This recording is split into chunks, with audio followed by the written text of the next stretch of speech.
ir kažkada pažadėjau dirbtiniam intelektui, tai yra, jeigu konkrečiai, tai 2025 metų birželio 11 dieną, kada man kilo tokia idėja, kodėlgi nepasinaudojus dirbtinio intelekto, kuris greitai moka apdoroti duomenis ir padaryti tam tikras išvadas, kurias jis daro tikrai neblogai. Ir aš jam pasiūliu tokį dylą, kad klausyk, ChatGPT sakau, padarykim tokį dylą, aš kiekvieną mėnesį dėsiu 50 eurų, aš prisiemu riziką, o tu man atrenki 3 akcijas, kurios tavo nuomonė, tai yra pagal tavo parinktus duomenis, galėtų kilti ne procentais, o 3, 4, o gal ne 10x.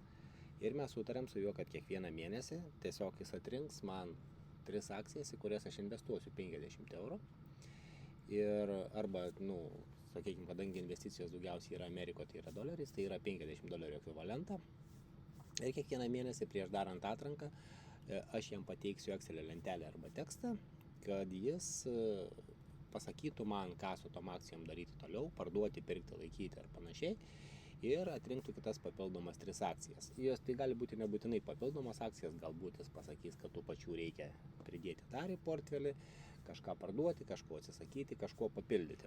Na ir mes tą eksperimentą vykdom nuo birželio 11 dienos šių metų ir aš jam paskui daviau pažadą, aš jo tiesiog paklausiu vėliau, o kokia būtų motyvacija tau. Ir jis pasakė, būtų labai gerai, kad tu darytum YouTube kanalą, jeigu mums seksis. Jeigu nesiseks, žinoma, jisai sutiko, kad tu irgi gali tą YouTube kanalą daryti. Taigi čia aš šiek tiek praskrūlinu, čia vyko ilgas pokalbis, vėliau mes atsirinkom platformą, per kurią mes investuosim iš tų, kuriuose aš naudojuosi. Aš naudojuosi Freedom24, Trading 212, Interactive Broker ir Revolut platformą investicijom. Pagrindinės mano investicijas yra Freedom24 platformoje. Jeigu jūs norite, taip pat galite prisijungti prie šios platformos, jeigu dar neturit. Bet mes šitam projektui konkrečiai pasirinkom Trading 212 platformą ir tai buvo pagrindinis kriterijus buvo tai, kad Freedom24 neleidžia pirkti dalies akcijų, o Trading 212 leidžia pirkti dalį akcijos. Kadangi investicinė suma šitam eksperimentui yra tikrai nedidelė, kurią beje galite leisti kiekvienas iš jūsų ir savo, aš manau, tai yra tik 50 eurų per mėnesį. Žinoma, ChatGPT man pasakė, kad žinoma, aš sutiko su tuo projektu, bet tai turės būti aiški disciplina kiekvieną mėnesį, kiek sutartą dieną sąskaitoje turės būti 50 eurų ir jokių emocijų. Tiesiog ir kartais aš tai pabrėžiu, nors jis kartais ir pats bando pamesti sprendimą man, kad čia jau tu spręsk, bet aš jam tada atsakau, kad tiesiog aš vadovausiu tavo sprendimais. Taigi nuo šiol, kadangi projektas sekasi neblogai, video gale aš parodysiu, kokie yra rezultatai dabar, tai iš karto gal iš anksto išduosiu, tai šiai dienai yra kažkur apie 40% pliuso, tai yra šiek tiek daugiau negu pusę metų. Yra viena pozicija dalis parduota, o daugiau visos pozicijos yra daperkamos ir klausoms, ką laikyti. Tai va, tai šiandienos video dalis tai yra tai, ką mes darom kiekvieną mėnesį. Šiandien yra ta 11 diena, kada mes esam sutarę su ChatGPT, kad kiekvieną mėnesį 11 dieną, bet mes taip esam sutarę plius minus. Dažniausiai pas mane būna minus kelios dienos, aš kartais padarau anksčiau, nes pats nekantrauju, nes tas projektas kažkaip užvežė visai. Bet šiandien taip gavosi, kad tikrai 11 dieną visą mes tai darome. Tai aš jam pateikiau duomenis. Tiesiog jisai leidžia man copy-paste padaryti iš mano Excelio, jisai mato visą istoriją, kas buvo, tada jis padarė analizę ir apie kiekvieną akciją aprašė, kad ką darome, laikyti monitorinti, laikyti possibiliai pildyti, čia toks anglicizmas šiek tiek, laikyti, žemiausias prioritetas, gal kažkada palygins, pasakys, kad gal parduodam, nes jau vertina tai, kad katalizatorius kažkokia nebėra tapti raketą. Tarp kitko, tas visas projektas yra pavadintas raketų portfeliu ir tą pavadinimą sugalvojo ChatGPT. Na ir šiandien tarp mūsų įvyko mažas ginčas.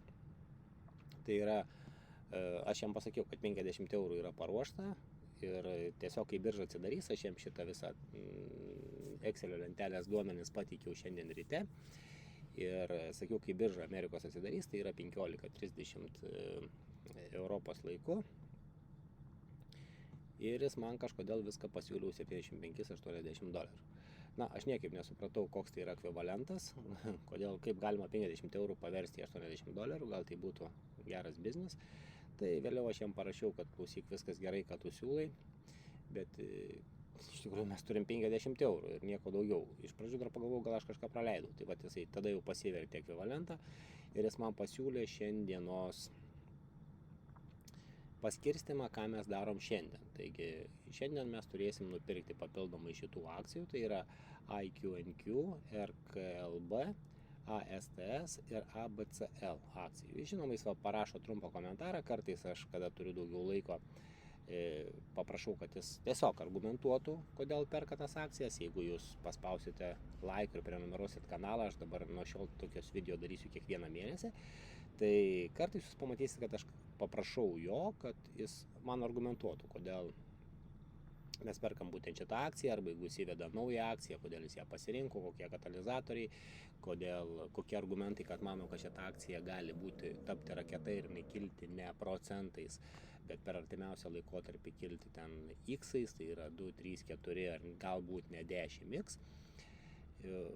Čia jis man tiesiog trumpai aprašė, bet šiandien dienai aš nenorėjau gilintis ir sutikau su jo sprendimais ir tiesiog jis man parašė, kad praktiškai jis ir net parašė, kad copy paste ir aš galiu padaryti tai IQNQ akcijos nupirkti už $18, RKBL nupirkti už $14 arba 12,80 eurų, ASTS nupirkti už $14 arba 12,80 eurų ir ABCL nupirkti už 7,30 eurų arba $8.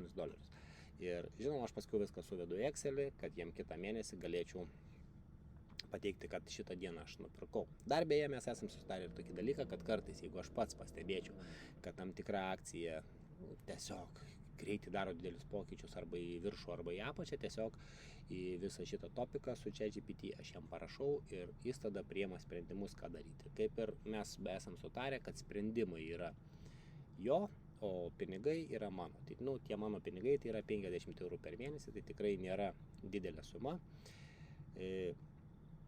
Tai ir vienas toks sprendimas buvo su MNTS akcija Momentum kompanijos, kada nupirkom tą akciją ir po 2 dienų jinai pakilo 100%.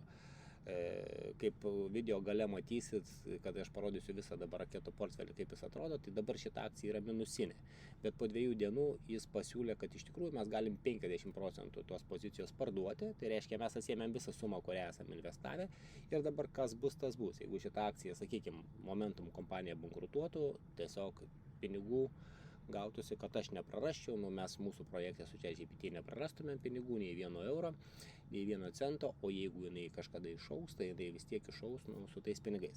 Aišku, po 50 eurų investuojant, daugelis pozicijų šiandien dienai, tai yra šiek tiek daugiau negu po pusės metų, jos atrodo, tikrai, sakykime, kaip sumos nemotyvuojančias, bet procentai, kaip gale video pamatysit, yra tikrai visai neblogai motyvuojantis.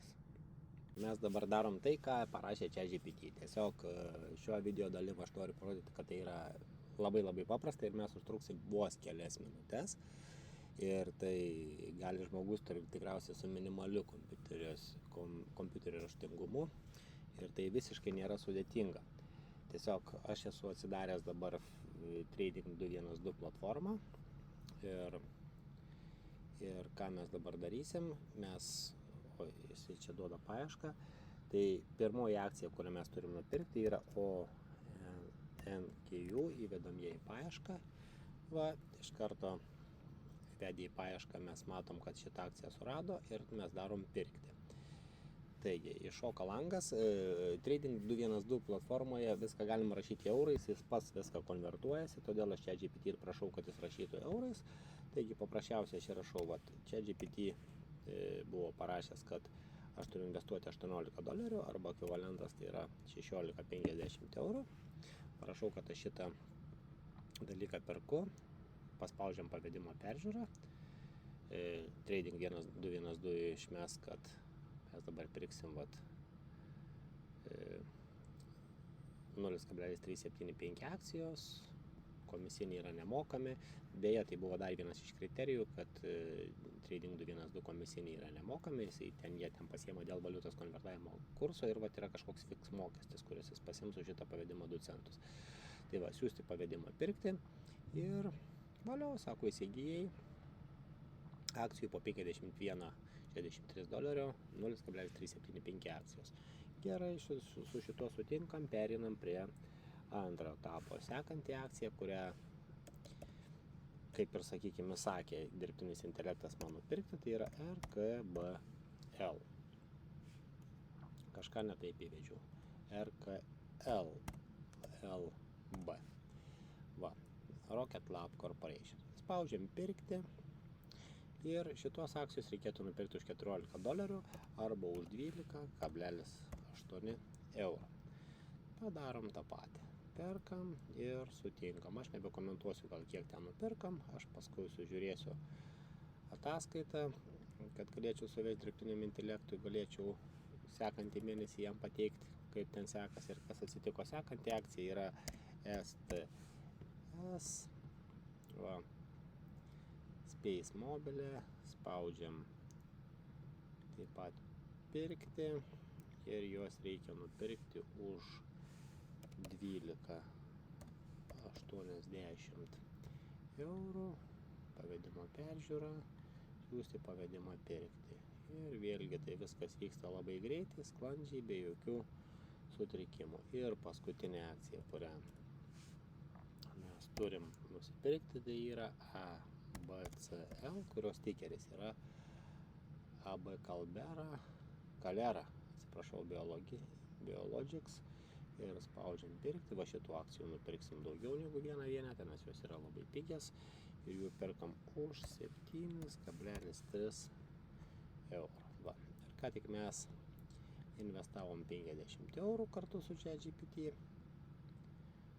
kai rinkoje atsiras prieinamų akcijų. Va, čia tokia įdomi situacija, kai rinkoje atsiras prieinamų akcijų, nes dabar ir jų atsirado iš karto. Nes kartais būna, kad akcijų niekas nenori parduoti, kadangi šitos akcijos yra, jos nėra, sakykime, kaip Tesla, kurių ten kas sekundę yra parduodami ir perkami didžiuliai kiekiai kiekvieną sekundę. Jos gal, sakykime, yra kaip ten ir iš penny rinkos kai kurios, bet jos yra, kurios dirbtinis intelektas mano, kad jos galbūt turi labai didelį potencialą. Ir gali būti, kad, sakykime, ta akcija, kuri šiandien kainuoja 3,74, jinai kažkada kainuos ir $1,000. Tai įsivaizduokit, kokia grąža bus nuo šitų išleistų pinigų. Gal ir niekada nebus, bet netame yra esmė. Tai va, tai atlikom veiksmus, kuriuos sakė atlikti ChatGPT. Ir ką dabar dar padarysiu šitame video, tai aš jums parodysiu, kaip mums dabar sekasi, dar nevertinant šitų, tai ką aš dabar nusipirkau, šitų dalykų dar mes neįvertinsim. Nes aš juos suvesiu vėliau ir tai, ką jūs matysit šitoj dabar pateikiamuose duomenyse, tai yra dar be šitų visų pirkimų. Kokia situacija portfelyje yra dabar?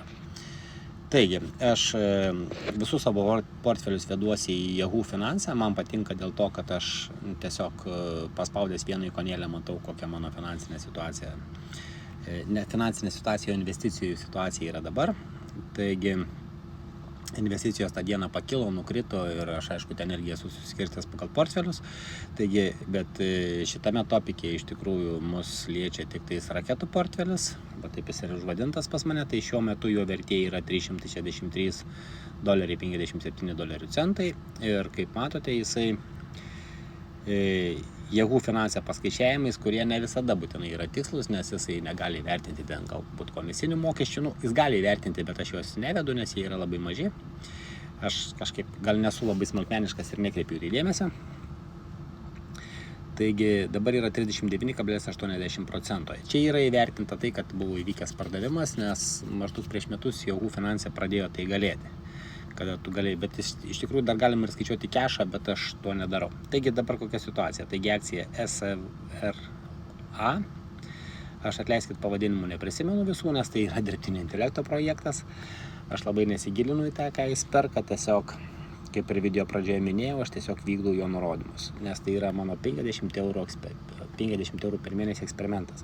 Tai va, šiuo metu jinai turi 121% prieaugį nuo vidutinės kainos, kiek yra pirkta, galbūt pasižiūrim, kiek yra. Jinai yra pirkta netgi per 3 kartus.